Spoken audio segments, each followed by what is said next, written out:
BJP को ये पसंद नहीं है। बीजेपी नहीं चाहती चुनाव हो। बीजेपी चाहती है कि चुनाव खत्म हो जाए। चुनाव होने ही नहीं चाहिए। चुनाव गंदी बात है इनके हिसाब से। चुनाव गलत बात है इनके हिसाब से। एमसीडी के अंदर 15 साल इन्होंने जम के लूटा।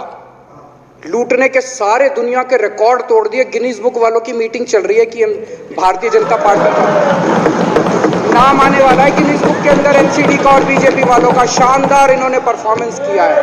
15 साल के अंदर इन्होंने लूटने में कोई कसर नहीं छोड़ी। लूटने के बाद जब जनता में त्राही त्राही मच गई, लोग दुखी हो गए 15 साल के इनके शासन के बाद, और जनता ने मन बना लिया कि इस बार इनको मजा चखाएंगे और गुस्सा जाहिर करेंगे। चुनाव आयोग ने ऐलान कर दिया कि हम आज शाम को 5 बजे 9 तारीख को 9 मार्च को शाम को 5 बजे आज चुनाव की डेट्स की घोषणा की जाएगी। 4 तारीख को प्रधानमंत्री के दफ्तर से फोन जाता है, चिट्ठी जाती है चुनाव कमिश्नर को, चुनाव रद्द कर दो। पूरी दुनिया के अंदर आज तक ऐसा नहीं होगा कि प्रधानमंत्री सीधे सीधे चुनाव कमिश्नर को फोन करके और चिट्ठी लिख के कहते हैं कि चुनाव रद्द कर दो। इसलिए ये नफरत करते हैं बाबा साहब अम्बेडकर से। ये कहते हैं बाबा साहब अम्बेडकर नहीं होता तो जनतंत्र नहीं होता इस देश के अंदर। कल एक बीजेपी का बड़ा नेता मिला, बोला जी मैंने तो अपने बीजेपी के बड़े नेताओं को बोल दिया ये चुनाव का चक्कर छोड़ो, एमसीडी में भी एनडीएमसी जैसा कर दो। मैंने कहा इसका क्या मतलब? वो बोले जैसे एनडीएमसी में चुनाव ही नहीं होते, एनडीएमसी में केंद्र सरकार नॉमिनेट कर देती है, बोले जी एमसीडी में भी यही हो जाना चाहिए। अध्यक्ष महोदय, इनका बस चले ना इस देश के अंदर सारे राज्यों में और देश में चुनाव कराना बंद कर दें ये लोग। इसलिए ये नफरत करते हैं, इसलिए बाबा साहब अम्बेडकर से नफरत करते हैं ये लोग। बाबा साहब अम्बेडकर चुनाव की प्रक्रिया रख के गए थे, इनका बस चले तो ये चुनाव कराना बंद कर दे। कह रहे हैं हम तीनों एमसीडी को यूनिफाई करना चाहते हैं। अरे 7 साल थे तुम्हारे पास, सो रहे थे क्या 7 साल से? कहां थे तुम लोग 7 साल से? क्यों नहीं तुम लोगों ने क्यों नहीं तुम लोग यूनिफाई करने के लिए पैसे चाहिए? क्यों नहीं तुम लोगों ने यूनिफाई किया 7 साल से? चुनाव के 1 घंटे पहले तुम लोग चिट्ठी लिख रहे हो, अब सो के जागे हो कि अब यूनिफाई करोगे। तो यूनिफाई नहीं करना, चुनाव टालने हैं, क्योंकि हार रहे हैं। मेरी हाथ जोड़ के विनती है, हार जीत लगी रहती है। कभी ये पार्टी हारती है, कभी वो पार्टी हारती है, कभी आज बीजेपी हारती है, कभी आम आदमी पार्टी भी हारती है, कभी कांग्रेस हारती है। देश बड़ा है, देश की सोचो। आज आम आदमी पार्टी है, कल आम आदमी पार्टी हो सकता ना हो। आज बीजेपी है, कल बीजेपी हो ना हो। आज केजरीवाल है, कल केजरीवाल नहीं होगा। आज मोदी जी हैं, कल मोदी जी नहीं होंगे। कोई बड़ा नहीं है, देश बड़ा है, मुल्क बड़ा है, कौम बड़ी है, समाज बड़ा है। देश को नहीं झुकने देना, देश को नहीं टूटने देना, देश को नहीं किसी भी हालत में देश पे आंच नहीं आनी चाहिए। ये लोग देश के साथ खिलवाड़ कर रहे हैं, ये लोग संविधान के साथ खिलवाड़ कह रहे हैं। हम यूनिफाई करना चाहते हैं। इन्होंने एक चिट्ठी लिख दी चुनाव आयोग को कि हम तीनों एमसीडी को यूनिफाई कर रहे हैं, इसलिए चुनाव टाल दो। चुनाव आयोग ने चुनाव टाल दिया। माननीय अध्यक्ष जी, हमें कहा गया कि चुनाव से डरकर हमने ये बिल लेकर आए। भाई हम तो डरे नहीं है चुनाव से। सुनिए ना, सुनिए, अधीर रंजन भी बोले। नहीं, मैं आपको कह ही नहीं रहा हूं, कहा गया ऐसा कर बोला।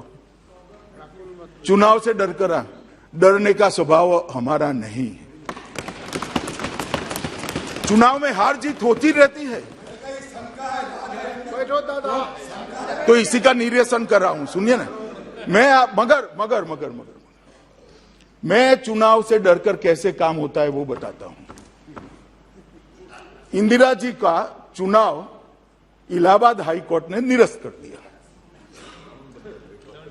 उसके बाद रातों रात जिस प्रधानमंत्री को इस सदन में वोट देने का अधिकार नहीं था, वो प्रधानमंत्री ने देश भर के सारे लोकतांत्रिक अधिकार छीनकर इमरजेंसी डाली।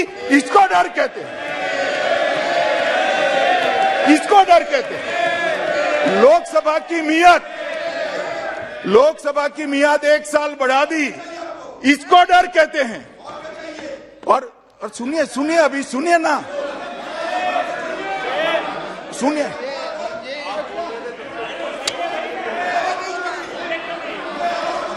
माननीय अध्यक्ष जी, इमरजेंसी डर कर लाई गई थी।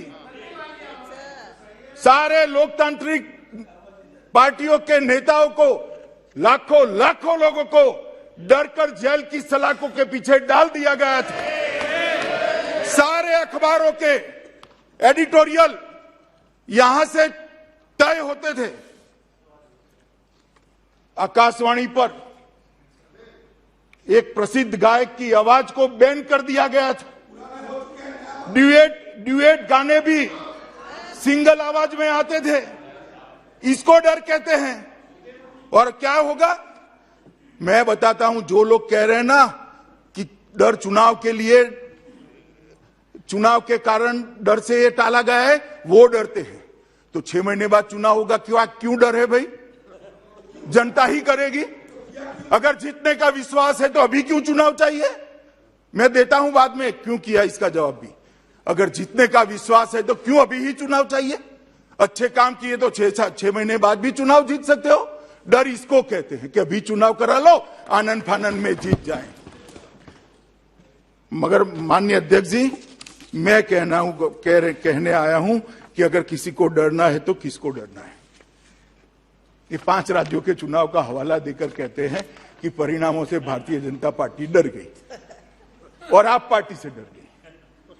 जय हिंद दोस्तों, आप देख रहे हैं ताजफ टीवी। मरकजी वजीर दाखिला अमित शाह लोकसभा में दिल्ली म्यूनसिपल कॉरपोरेशन बिल 2022 पेश किया। आपको बता दें कि मरकजी हुकूमत ने दिल्ली की 3 म्यूनसिपल कॉरपोरेशनों को एक करने का फैसला किया है। काबीना ने इस फैसले की मंजूरी दे दी है। 2012 में बल्दियाती इंतखाबात से कबल दिल्ली म्यूनसिपल कॉरपोरेशनों को 3 हिस्सों में तकसीम किया गया था। इसे 3 कॉरपोरेशनों जनूबी म्यूनसिपल कॉरपोरेशन, शिमाली म्यूनसिपल कॉरपोरेशन और मशरक़ी म्यूनसिपल कॉरपोरेशन में तकसीम किया गया था। मरकज़ी हुकूमत के इस फैसले के बाद 3 म्यूनसिपल कॉरपोरेशनों को मुत्तहद करने के साथ साथ सिर्फ 272 वार्ड ही रखे जाएंगे, लेकिन मेयर की मियाद कम अज़ कम 2.5 साल तक बढ़ाई जा सकती है। ताहम इस इंतज़ाम में कोई तकनीकी ख़राबी हो सकती है, क्योंकि मौजूदा निज़ाम के मुताबिक रिजर्वेशन सिस्टम में एक बड़ा चैलेंज है। आपको बता दें कि दिल्ली म्यूनसिपल कॉरपोरेशनों को 3 कॉरपोरेशनों में तकसीम करने का तजुर्बा अब तक नाकाम रहा है। म्यूनसिपल कॉरपोरेशनों की तकसीम के बाद से म्यूनसिपल कॉरपोरेशनों के कामकाज में कोई ख़ास बेहतरी नहीं आई। इसके बरअक्स कॉरपोरेशन ऐसे माली बहरान में फंस गई है कि मुलाजमीन को तनख्वाहें देना मुश्किल हो गया। साल 2011 में जब शीला दीक्षित दिल्ली की वज़ीर आला थीं, उन्होंने दिल्ली असम्बली में एक करारदाद पास किया जिसे मरकज़ी हुकूमत ने मंजूर कर लिया। इसके बाद 2012 में पहली बार 3 म्यूनसिपल कॉरपोरेशनों का इंतखाब हुआ। इस वक्त दिल्ली और मरकज़ दोनों में कांग्रेस पार्टी की हुकूमत थी और म्यूनसिपल कॉरपोरेशन पर भारतीय जनता पार्टी की हुकूमत थी। अब देखना यह है कि क्या हुकूमत का यह फ़ैसला दुरुस्त साबित होगा या नहीं। आपका क्या कहना है इस खबर पर हमें कमेंट करके ज़रूर बताएं। ऐसे ही ब्रेकिंग अपडेट के लिए ताजफ टीवी को सब्सक्राइब करें। जय हिंद।